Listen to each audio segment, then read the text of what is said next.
이제 선교사님이 저에게는 개인적으로 매달인가 한 두 달에 한 번씩 선교 보고식에 이메일을 보내주시거든요. 그럼 그거를 재생을 하면은 그 옛날 방식, 그 집사님 17년 전 그 시절에 컴퓨터 회사 다니실 때 영상 편집하던 그 스타일 그대로 선교 영상을 만드셔서 보내는데, 거기가 저는 그 정도인지 몰랐는데 전기가 일주일 7일 중에 이틀밖에 안 들어온대요. 그럼 나머지 5일은 전기가 안 들어온대요. 그러니까 그분은 전기 들어오는 날 컴퓨터로 편집을 해서, 그 인터넷도 얼마나 느리겠어요. 그거 거의 모뎀 속도 아닐까?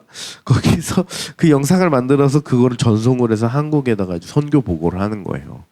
그걸 하고 계시는 정말 대단한 분이시고, 그리고 이제 평일날에는 아이들 만나, 무슬림 흑인들 만나서 복음 전하고 예수님 전하고 하는 건데, 그분이 처음에 라이베리아라는 응답을 받았을 때 라이베리아가 어떤 나라인지도 몰라서 네이버에다가 라이베리아라고 쳐봤대요.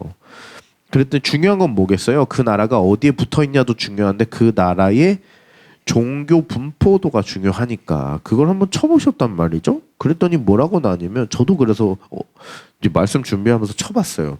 그랬더니 네이버에 라이베리아고 치니까 토착신앙 60%, 기독교 10%, 무슬림 15% 이렇게 나오는 거예요.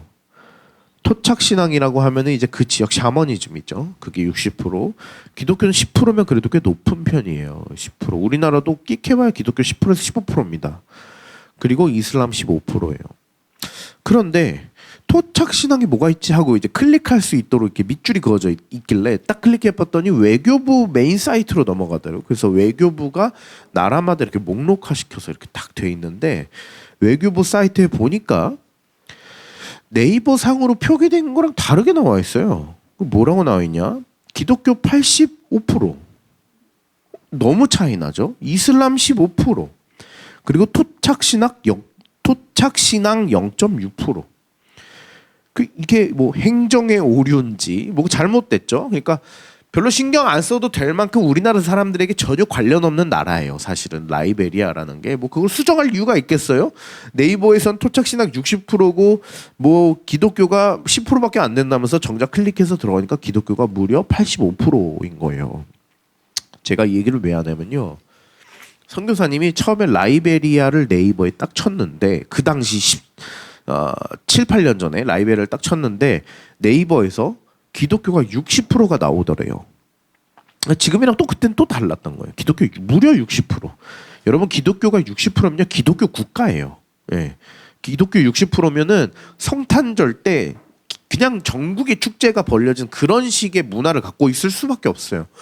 그래서 선교사님은 어떤 생각을 했냐면, 그 흑인들 많은 아프리카 서부 적도 쪽에 있는 가장 더운 그 나라가 기독교 인구 60%라면은 사실 내가 지금 선교 갈 필요가 있을까? 다른 나라, 다른 민족 선교를 가는 게 낫지 않을까라는 생각을 했는데, 계속 기도하면서 그래도 라이베리아에 대한 마음을 주셔서 결국 가셨어요. 갔더니만 맞긴 맞았더라는 거예요. 그러니까 기독교적인 문화가 있고 기독교적인 행정 시스템들이 있고 기독교적인 뭔가 베이스가 쫙 깔려 있는 건 맞더래요. 그런데 정작 흑인들과 대화해보면 기독교인이 아닌 것 같은 거예요. 믿음이 뭔지 몰라요. 이를테면은 너 어떻게 하면 구원받아? 라고 질문하니까, 혹은 너는 뭘 믿어? 라고 질문하니까 그들의 대답이 기독교 진리와 매우 벗어나 있는 대답을 한단 말이에요. 예를 들자면 구원받기 위해서는 착한 일을 많이 하면 됩니다. 저는 굿맨이 되면은 저는 천국 갑니다. 이런 식으로 대답을 한단 말이죠. 여러분도 안다시피 그게 기독교인가요? 기독교는 착한 일을 많이 하면 천국 가는 게 기독교가 아니잖아요. 그건 성경 가르침이 아니란 말이죠. 그런데 그들은 기독교이지만 기독교에 대한 정확한 진리를 알지 못하는 것 같아 보였대요. 여러 가지로 공부해보고 알아보시니 이 라이베리아라는 나라는 19세기 대영 제국과 수많은 그 유럽의 강대국들과 미국이 아프리카를 지배하던 식민 사회를 다 같이 합의하에 끝냈단 말이에요. 그때 막 땅을 막 그냥 지네 멋대로 막 그어가지고 막 그냥 나라를 독립시켰어요. 그때 당시에 미국의 노예였던 흑인들이 다시 이제 우리는 독립해서 살 거야 하면서 다시 아프리카로 돌아와서 정착해서 나라를 세운 것이 라이베리아래요. 19세기에. 그러니까 즉 라이베리아는 미국 식민 사회 때 미국 노예였던 흑인들이 돌아와 독립시킨 나라예요. 그러니까 자기들이 백인들 밑에서 노예 일을 할 때 강제로 예배드리고, 그죠? 그랬겠죠. 강제로 기독교 문화를 습득했겠죠. 그러다 보니까 뭐 믿음이 생겼을 수도 있겠죠. 받아들였겠죠. 그게 강제든 자발적인 것이든. 그렇게 해서 어느 정도 기독교 문화가 형성된 흑인들이 독립하여 이제 세운 국가다 보니까 통계적으로는 나 크리스천이야 라고 체크는 하니까 그 전수조사할 때 기독교 비율이 막 85%, 60%가 나오는 거예요. 근데 정작 까보면은 이들의 믿음이 진짜다 가짜다? 아니라는 거, 가짜라는 거예요. 이들이 갖고 있는 바른 신앙이 진짜 이게 정말 기독교인다운 그 성경을 기반으로 믿고 있느냐라고 했을 때 선교사님 판단에 아니라는 거죠. 오히려 지금은 무슬림이 훨씬 더 강한 나라가 되었다. 그래 보인다라고 하시더라고요. 제가 이 얘기를 왜 하냐? 오늘 말씀의 본문에 보면은 본문 한번 띄워주시겠어요? 호세아 6장 6절 같이 읽어볼까요? 시작.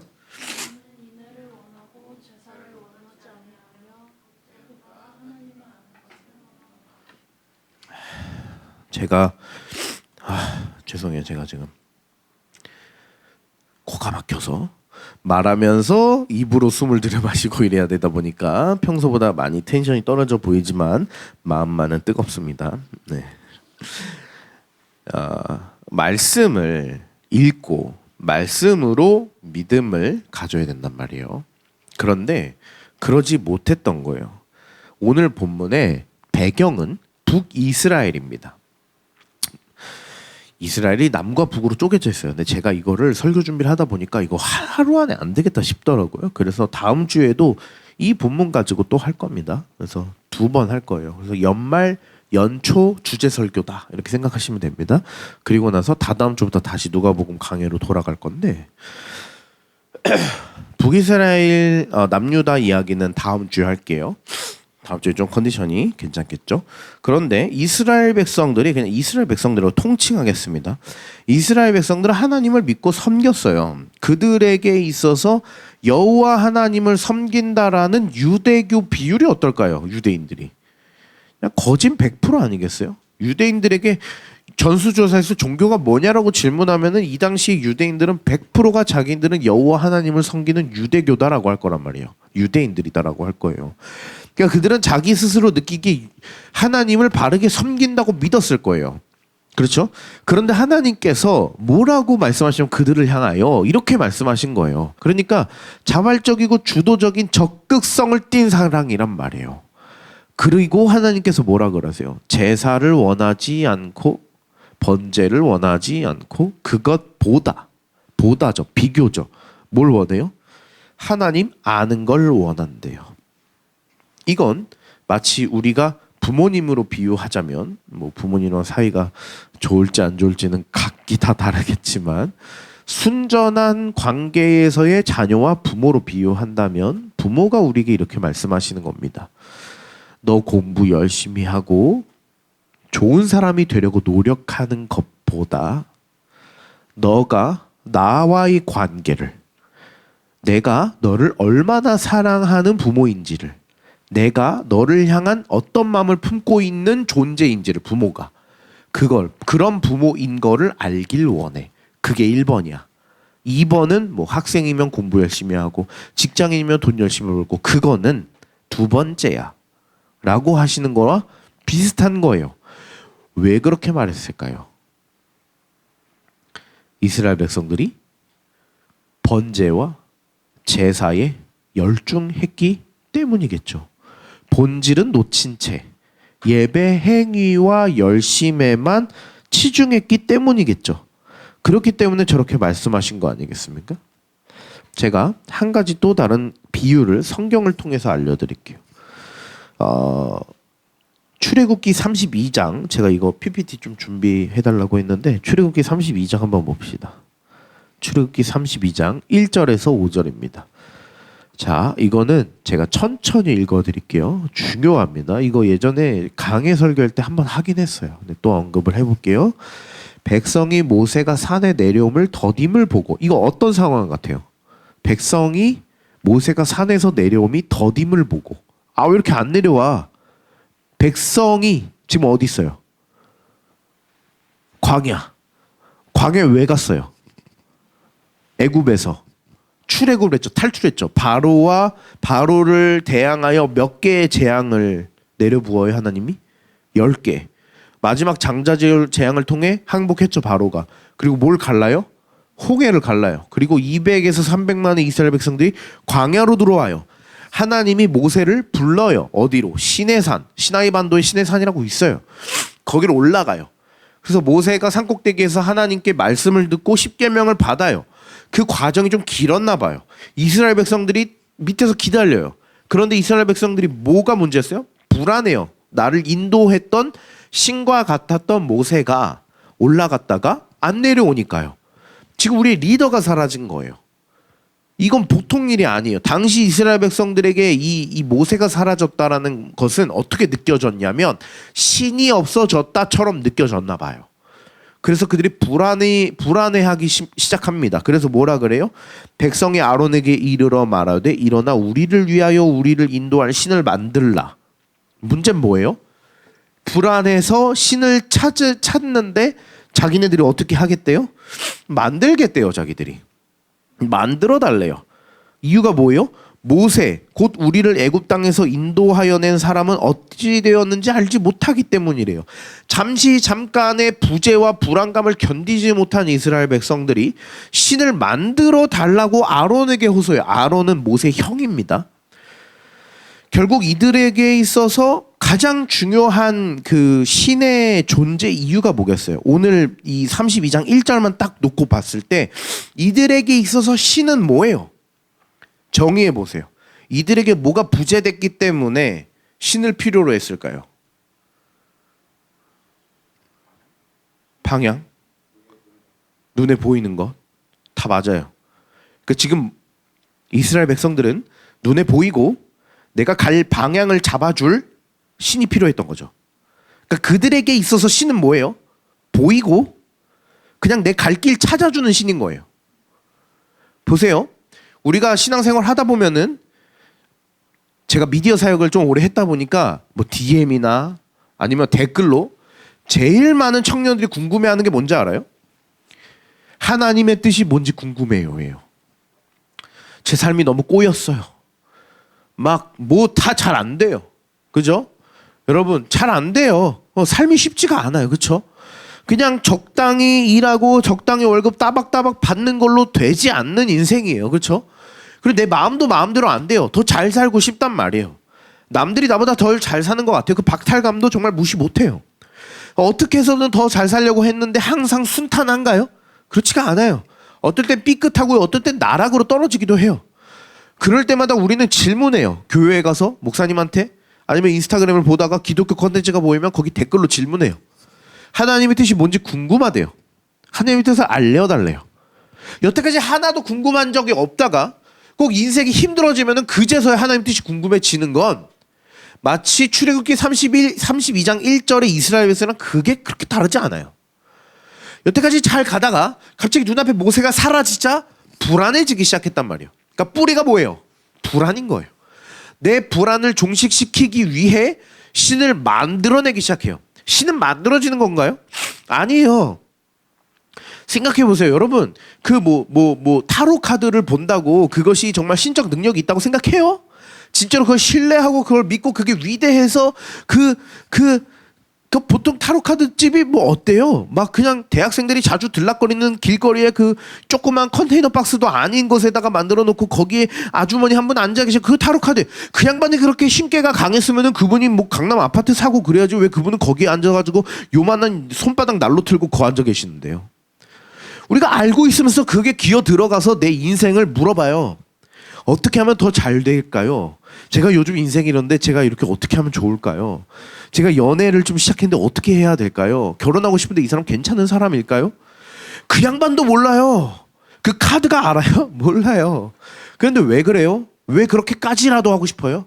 신을 만드는 과정입니다. 그게 그게 이스라엘 백성들이 금송아지를 만들기 위하여 아론을 붙들고 흔들어댔던 것처럼, 아론이 대단한 능력이 있는 게 아닌데 아론을 잡아놓고 흔들었던 것처럼 타로카드 아들만 잡고 막 흔드는 거예요. 나 좀 어떻게 좀 해주세요. 불안하니까요. 뭐라도 해주세요. 막 카드를 그래 하나씩 골라봐.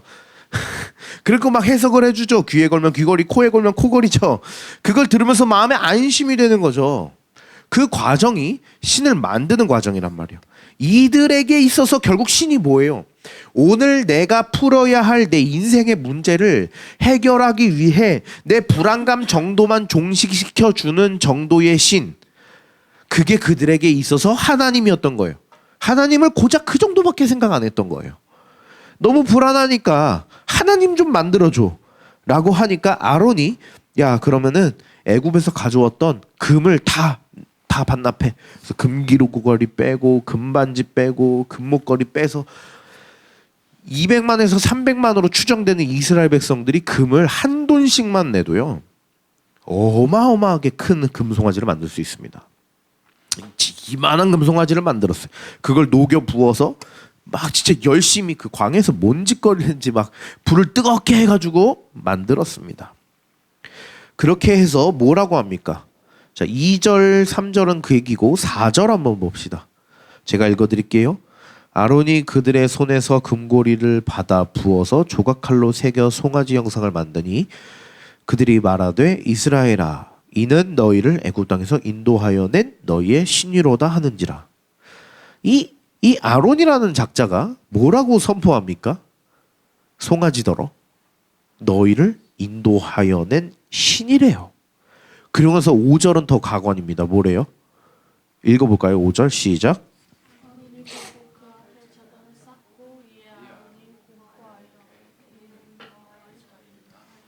아멘.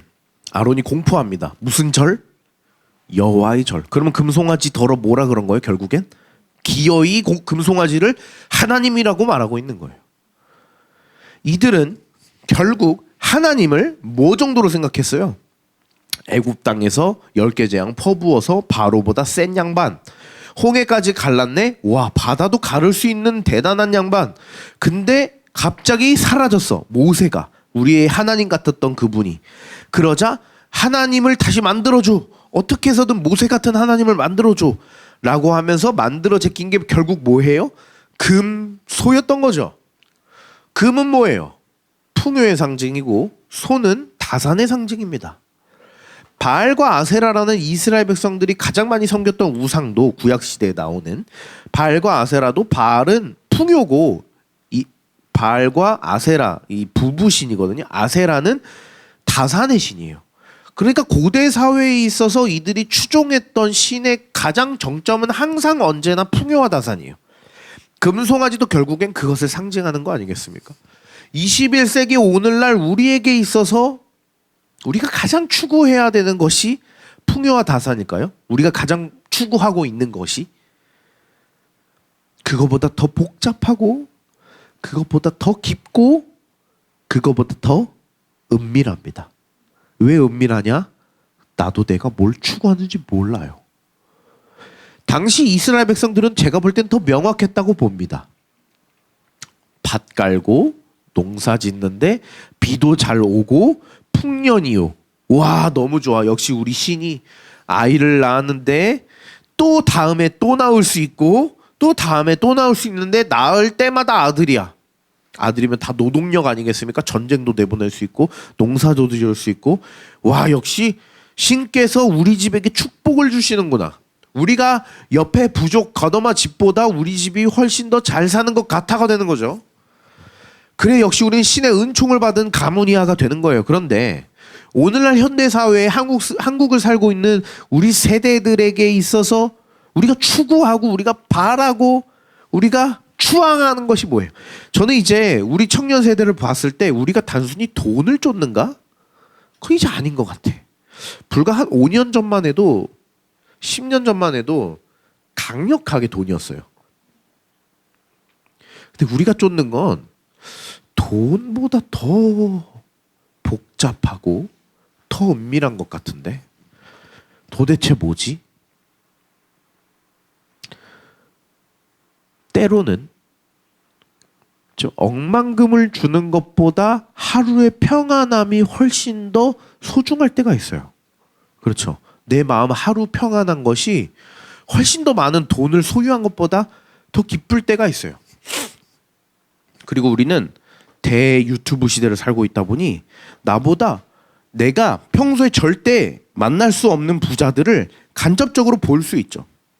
엄청 좋은 차를 타고 엄청 좋은 집에 살고 정말 남부러울 직업을 갖고 있는데도 그 사람이 가지고 있는 스트레스와 두려움과 불안을 우리가 또 그런 영상을 통해서 또 보고 느낄 수 있죠. 다 가져도 저거라도 갖고 싶다인 것은 여전하지만 다 가져도 행복은 잡히지 않는 거구나라는 것을 우리는 간접적으로 많이 배우고 있어요. 그럼에도 갖고 싶어요. 그러니까 가보지 않아도 가본 사람들이 야 여긴 아니야 라고 멀리서 말해주고 있어요. 야 여긴 아니야. 난 여전히 행복하지 않아. 야 여기로 올라고 발악하지 않아도 돼. 나도 지금 아직 안 행복한걸? 이 사람도 지금 답을 못 찾았는데 그래도 난 저 사람이 되고 싶어. 저 부자가 되고 싶다고. 그래서 막 가는 중에 돈을 소유하기 위해서 악착같이 괴물같이 살다가도 상처받고 무너지는 나의 현실을 볼 때면 내가 이렇게까지 살아야 하나 싶으면서 때로는 그냥 한가하게 평화롭게 여유있게 하루를 쉬며 늦잠도 자고 따뜻한 커피도 마시고 좋은 경치를 보는 그 하루가 더 많은 돈을 소유한 것보다 더 행복하다고 느끼기도 해요. 근데 이 두 가지로 되나요? 그거 가지고도 되지도 않아요. 제가 최근에 유튜브에 모모 월드 영상을 봤는데 요즘 청년들이 무엇으로 행복하고 무엇으로 불행을 느끼는가 라고 했을 때 이거를 대면으로 설문조사를 했대요. 그래서 이 통계 자체가 정직하지 않을 확률이 높다 뭐 이런 얘기를 하던데 그래도 우리 청년 세대들이 어떨 때 행복하냐라고 질문을 했거든요. 단연 부동의 1위가 뭐 할 때 행복하다고 대답했을 것 같아요? 친구 만날 때, 쉴 때?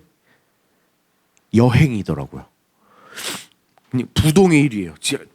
그 있잖아요. 이렇게 통계되면은 이렇게 글씨 크기로 퍼센트 잡는 여행이 글씨가 이만해요. 여행. 그러니까 우리 모두 여행 가면 행복해해요. 왜 그럴까요? 현실에서의 도피? 그것도 맞죠. 잠시 쉬는 것이기 때문에 그것도 맞죠. 혹은 전전긍긍 살다가 내가 모아놓은 돈으로 그나마 소비하는 거라서 그것도 맞죠. 맛있는 음식 먹고 좋은 경치 보면 힐링하는 거? 그것도 맞죠. 결국 뭐예요? 현실을 살아내는 것을 잠깐 멈추고 시간은 아니구나. 공간을 옮겨가는 것이 여행이잖아요. 그래서 그런가? 저는 훨씬 더 복잡하고 보다 더 은밀한 나도 잘 모르는 나도 캐치가 잘 안 되는 잡히지 않는 그러한 어떠한 우상을 쫓고 있는 게 아닐까라는 생각이 들어요. 그건 돈만은 아닌 것 같아요. 불안을 종식시키기 위한 마음인가? 내 욕망을 실현코자 하는 마음인가? 그저 안정감만 느껴지면 그걸로 다 되는가? 그렇지 않잖아요. 누가 봐도 따박따박 월급 받으며 죽을 때까지 문제없이 살 것 같은 직업을 갖고 있는 사람에게도 행복하냐 물어보면 아니라고 그러거든요.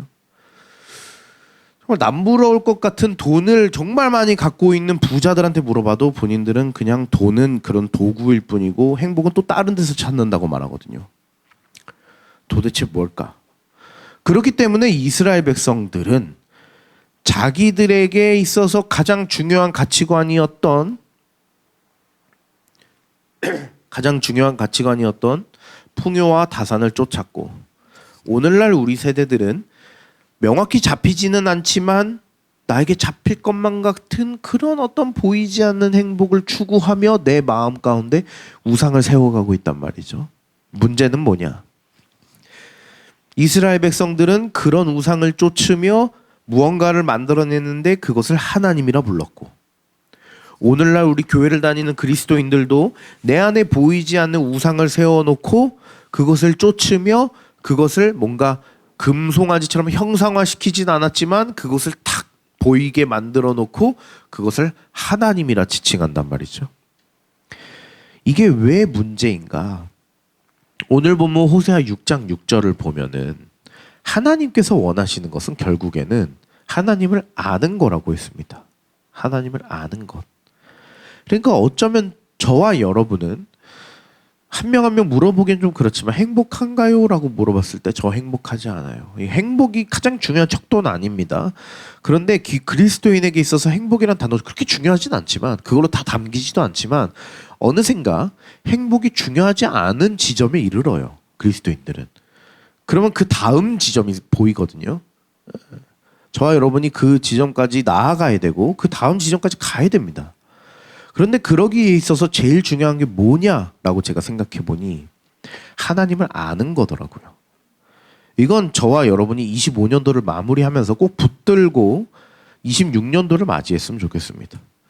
저와 여러분에게 정말 중요한 것은 하나님을 아는 거예요. 근데 이것은 결코 지식의 싸움이 아닙니다. 간혹 이렇게 생각하는 분들이 있어요. 하나님을 아는 것이 지식이기 때문에 지식이나 신학이나 성경적인 어떤 머리를 채우는 지식들은 그건 중요하지 않아요. 중요한 건 뭐예요? 믿음이죠. 뭐 이렇게 말하는 사람들이 있습니다. 요 건물 요렇게 나가서 요로 싹 꺾으면 어디가 있어요? 하나님의 교회가 있어요. 겁나 커요. 그분들은 뭘 믿는 줄 아세요? 어머니 하나님을 믿어요. 여성 하나님을 믿는단 말이죠. 왜요? 성경에 보면은 하나님의 삼위성에 대해서 설명한 구절들을 그렇게 오해하고 그렇게 왜곡시킨 거예요. 하나님의 여성성이 있다 하면서 막 주장하는 거죠. 근데 원어 성경을 보면 그렇지 않아요. 신천지는 뭘 믿어요? 통일교는 뭘 믿어요? 요즘에 통일교 난리죠. 각종 이단들은 뭘 믿습니까? 우리가 경계해야 할 어떤 이단적인 그 어떤 사상들은 대부분 뭐가 문제인 거예요? 하나님 아는 지식에 왜곡이 생긴 거예요. 잘못 알고 있는 겁니다. 여러분 이단들이요 성경 갖고 대화할 때 성경만으로 대화하면은 여러분이 밀릴 확률이 높아요. 이렇게 달달달 외워요. 그리고 이거를 정말 퍼즐같이 짜맞춰요. 그래서 이게 저거고 저게 저거고. 근데 그 사람들한테 히브리어 헬라어로 대화해보자 그러면 못해요. 그냥 가래요. 저는 어쨌든 신학을 했다 보니까 이 원어 아세요? 이 내용의 원어를 아세요? 본 적 있으세요? 지금 선생님 다니시는 거기 뭐 신천지나 그 교회에서 가르쳐 주는 거 말고요. 이 성경에 원래 쓰여졌던 원어예요, 원어. 그거 아세요? 보신 적 있어요? 그럼 본 적도 없고 넌 이상한 놈이고 너랑 대화 안 하겠다 그냥 가요. 뭐가 중요한 거냐면은 지식의 레벨이 중요한 게 아니라 성경을 바르게 하는 게 중요하단 말이에요.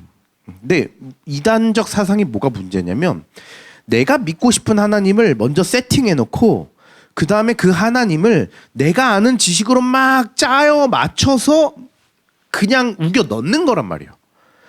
그게 금송아지를 만들었던 이스라엘 백성이고 제사만 드리고 하나님 아는 것을 거부했던 이스라엘 백성들이고 호세아서에 나오는 그리고 오늘날의 이단들이 그런 거예요.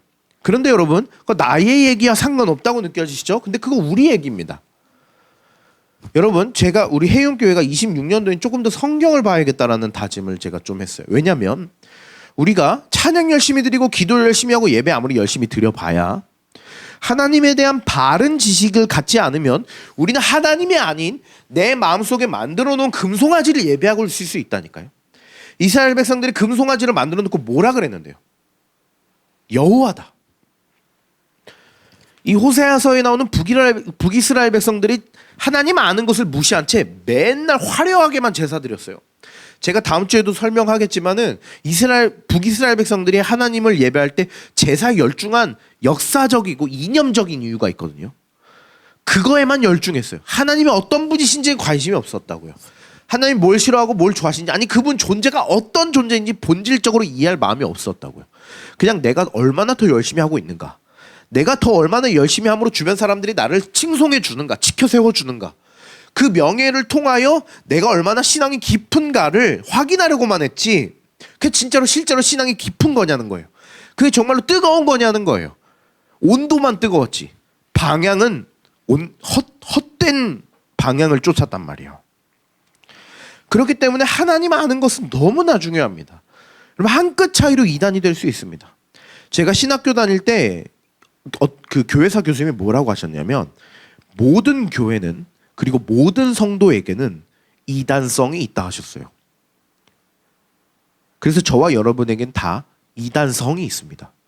그게 무슨 말이냐? 하나님을 잘못 알고 있는 어느 부분들은 다 존재한다는 거예요. 조금씩. 그게 크냐 작냐의 차이지 다 있대요. 근데 문제는 뭐냐? 그럼 이단은 어떻게 되는 건데요? 이단성을 갖고 있는 사람들이 조직화되어 잘못된 이단성의 하나의 이론을 체계화시켜서 그것을 교리화시키고 그것으로 이 공동체를 조직화시켜버리면 그게 이단이라는 거예요. 그러니까 이 말은 역으로 우리에게는 그 행위만 해버리면 우리는 언제나 이단이 될 수 있다는 거예요. 이 옆에 있는 하나님 교회나 다를 바 없이 야, 이 대치동에 있는 해운교회도 이단이라며 이렇게 될 수 있다는 거예요. 저희가 까딱 잘못해서 그렇게 하면 우리 모두에게 있는 이단성을 제거해 나가는 것이 단순히 이단이 안 되기 위한 몸부림이 아니라 그것은 하나님을 바르게 알기 위한 몸부림이 될 거란 말이에요. 하나님을 바르게 알아야만 내 예배의 주체와 내 예배의 주인공이자 내 예배의 목적이신 하나님을 향한 예배가 되는 거예요. 그런 우리가 하나님을 바르게 알지 못한 채로 이 자리에 나와서 하나님 돈 주세요, 돈 주세요, 하나님 복 주세요, 복 주세요 이러고만 앉아있으면 그 금송아지 섬기는 이스라엘 백성과 다를 바 없어요. 하나님 복 주십니다 하면 돈도 주세요. 그래도 하나님 복 주시고 돈 주실 때 명확한 이유가 있습니다. 그거 받았으면 뭐 해야 돼요? 그거 받았으면 하나님이 기뻐하시는 일을 해야 돼요. 그 하나님이 기뻐하시는 일이 뭐겠어요? 여러분 호의호식하라고 그거 주는 거 아니에요.